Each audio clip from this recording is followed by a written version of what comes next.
Hey, good morning, Antioch. It's Jer here, and as always, I'm humbled to be able to spend some time together with you. I want to begin this morning with what appears to be evident. We as a people, as a country, are dangerously divided.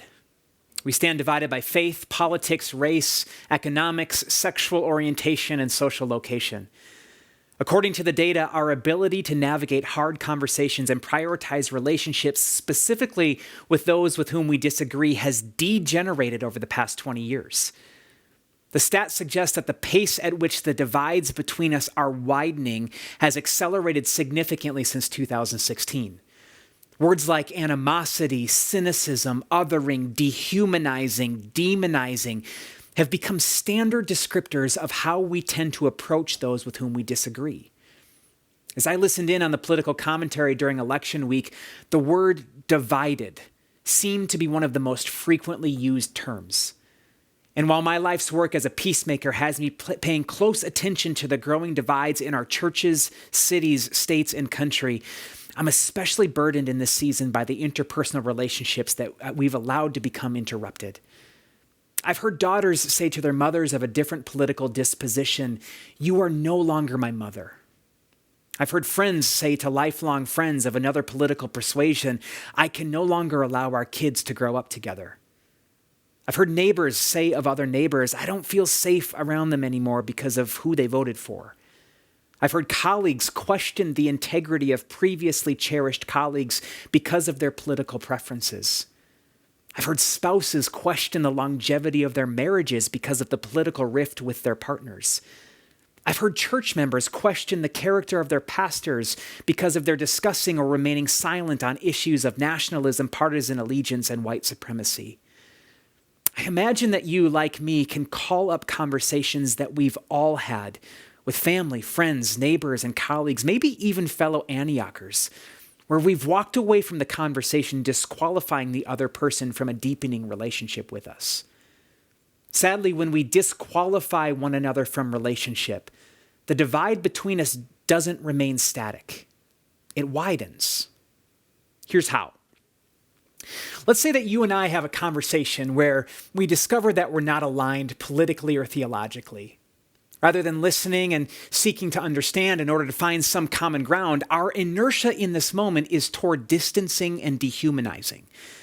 The dehumanization typically happens internally, and it usually involves a disposition shift where I place myself and my perspective as superior to you and yours. The dehumanization that occurs is that I no longer view you as a beloved image bearer who is my equal, but as someone who is inferior to me. I no longer view you as a friend worth having, our lives as interdependent, and our restorative collaboration as worth my time. In short order, I begin to fabricate a book of stories about you.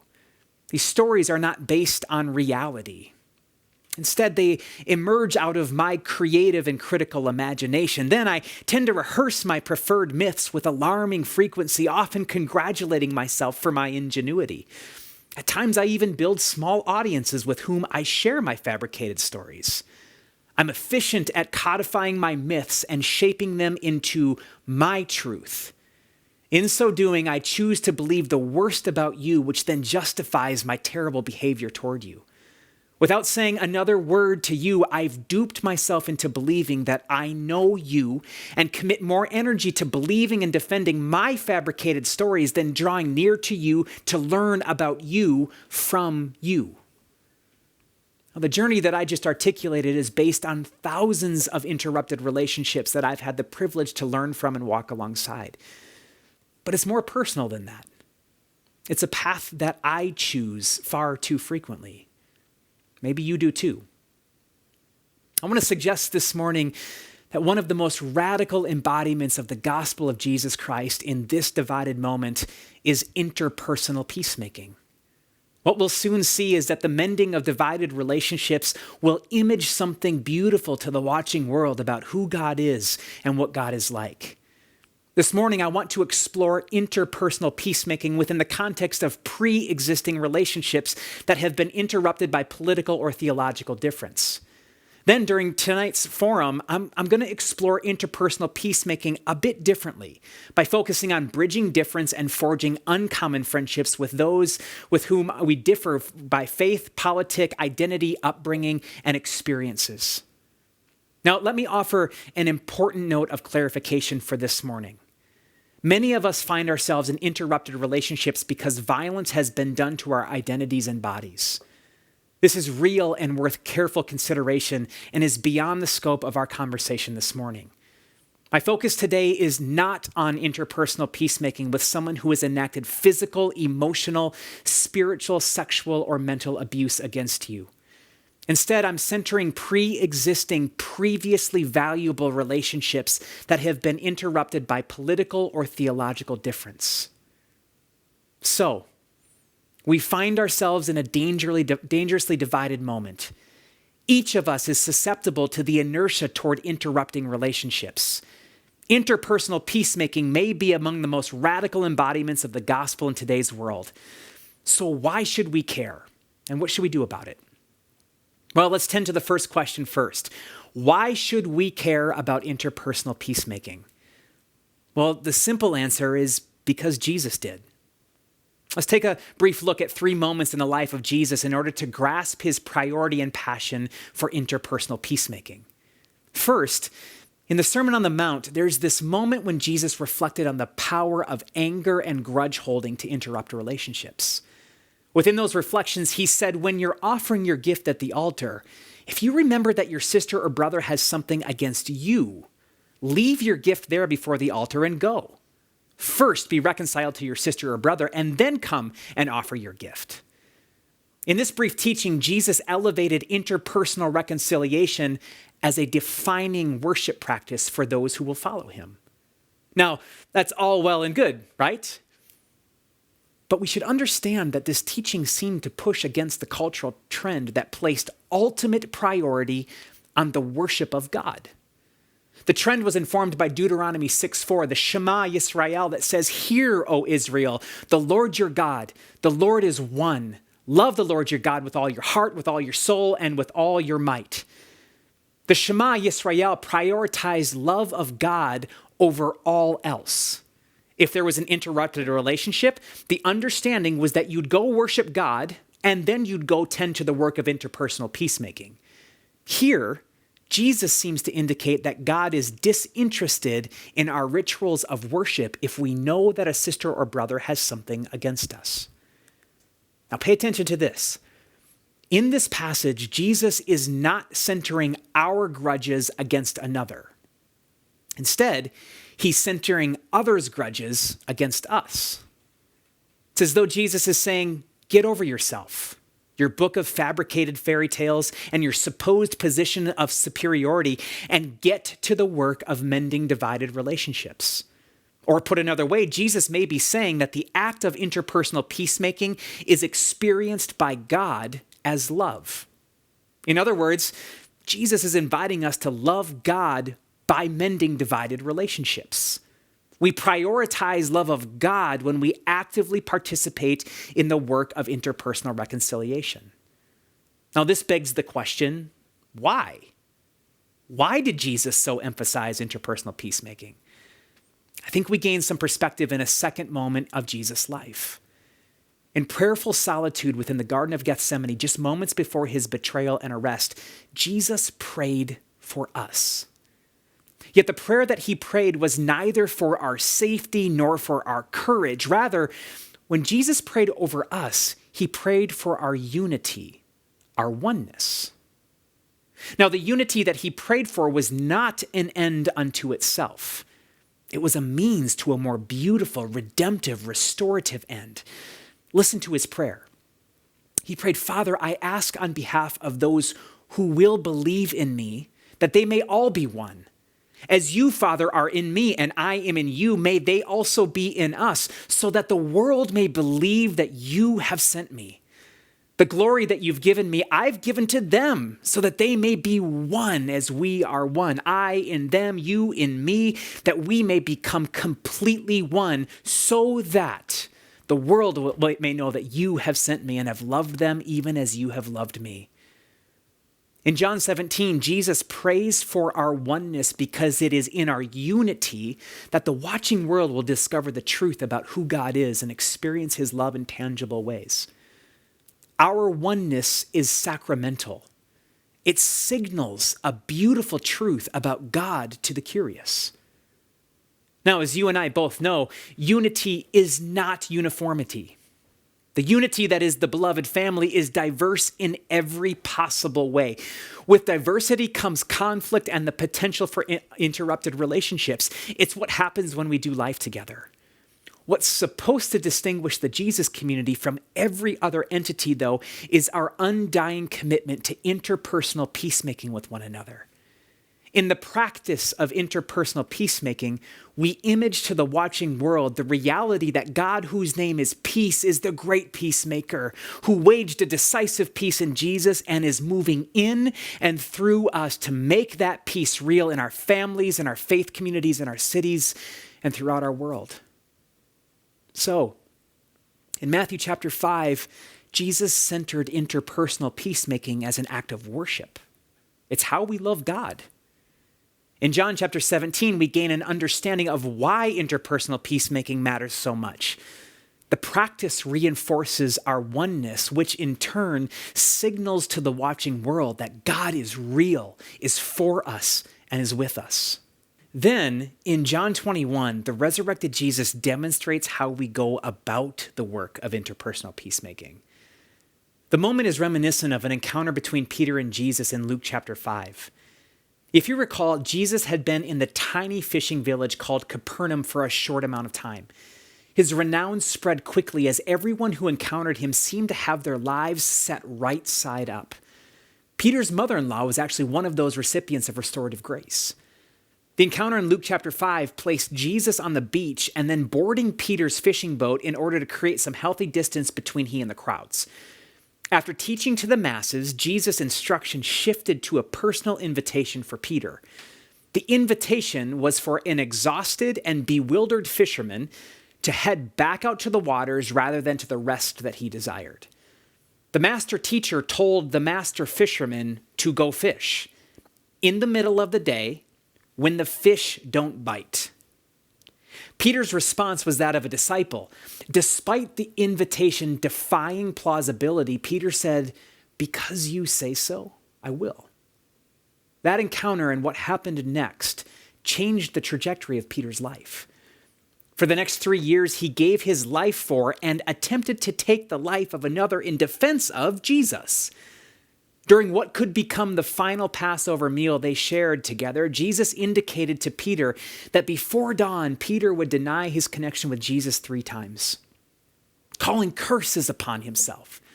Peter rejected the possibility of this and shortly after attempted to demonstrate his fierce allegiance to Jesus through an act of lethal violence.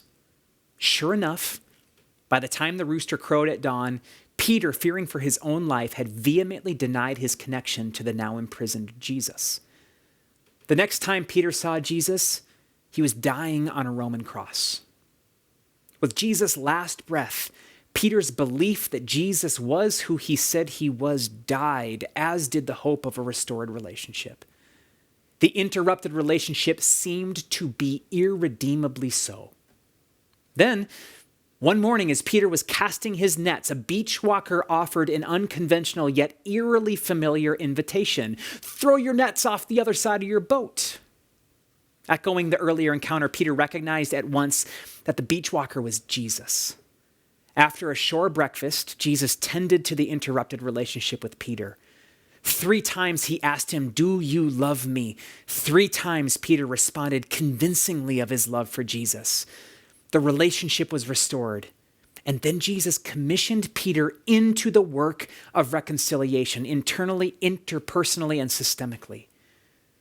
And let me pull 3 practices of interpersonal peacemaking out of this final encounter between Jesus and Peter, and then illustrate it within an interrupted relationship in my own life. First, we discover a Jesus who sees Peter and never stops moving toward him.